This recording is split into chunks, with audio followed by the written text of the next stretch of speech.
The Obama administration has not been good for social conservatives. Over the past 8 years, we have witnessed the redefinition of marriage, the federal government attempting to force girls in school to shower with the boys who think they're girls, lawsuits against grandmothers who don't want to decorate for same-sex weddings, government-mandated pronoun usage, and attempts to force nuns to buy birth control. So, what did we do?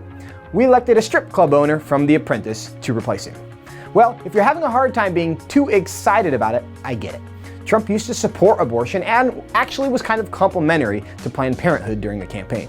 Still, despite the fact that he may not be the dream candidate for social conservative causes, here are 10 reasons why the Trump administration could be good news.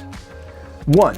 He may not be a tried and true social conservative, but much of his team is. Mike Pence, Mike Huckabee, Ben Carson, Bobby Jindal, these guys are real conservatives. And if they're part of the Trump administration, you can be very confident mandates that Catholic hospitals have to be doing abortions will not be part of the agenda.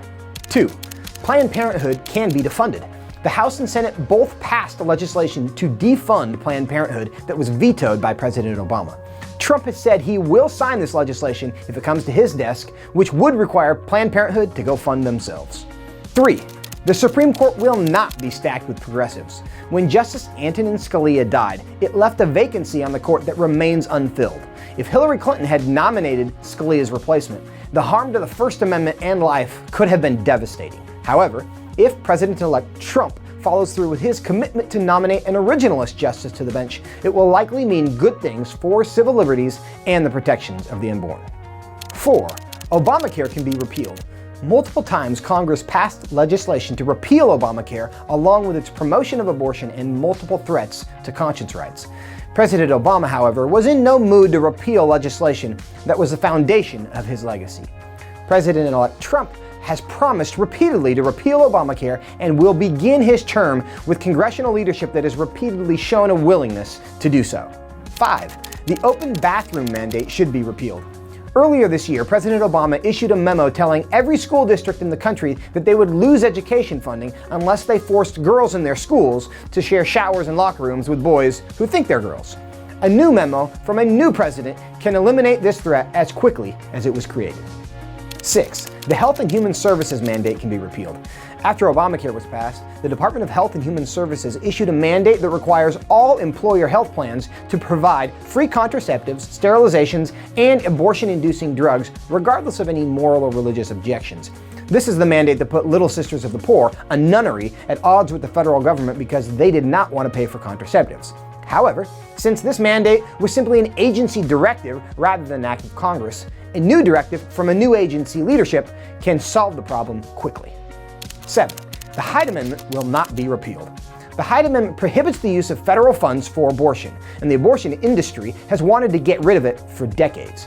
Secretary Clinton had promised to do her best to get rid of the Hyde Amendment if elected. However, with pro-life majorities in Congress and the White House, the Hyde Amendment looks to be very safe. 8. The Johnson Amendment can be repealed. For years, churches in America have lived under threat of IRS punishment if they did or said something political.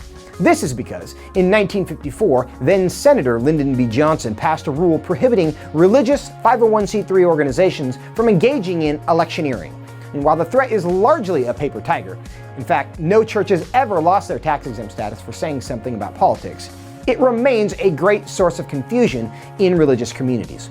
During the campaign, Mr. Trump promised to repeal the Johnson Amendment to clarify that churches are free to speak and act according to their faith without fear of IRS reprisal. And 9. Hope for the First Amendment Defense Act.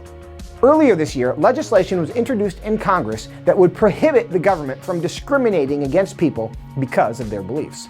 The legislation is necessary because people like Chief Kelvin Cochran are increasingly being fired from public sector jobs simply because of their beliefs. FATA was well received in Congress, but almost certain to be vetoed in a Clinton administration. Now, it has a very real chance. 10. Religious education will be protected. This year in California, the left attempted to pass legislation that would cut off religious institutions from access to federal loans or aid because of their beliefs about marriage, gender, or sexuality. If that effort was successful at the federal level, estimates are that 60% of Christian universities would be forced to close their doors. Now, while state battles around this issue are likely to continue, the election results all but guarantee that the assault on religious education is no longer an imminent threat at the federal level. One election does not solve our cultural or political challenges, of course, but for social conservatives who have been wandering in the wilderness for 8 years, there is reason for optimism. Don't be naive enough to believe that the work is over now that the election is over. Political pressures will once again pressure those who talked a good game during the campaign to take a path of least resistance during the legislating season. As the saying goes, if it is to be, it is up to me. Let's make this happen. For the Family Policy Institute of Washington, I'm Joseph Backel.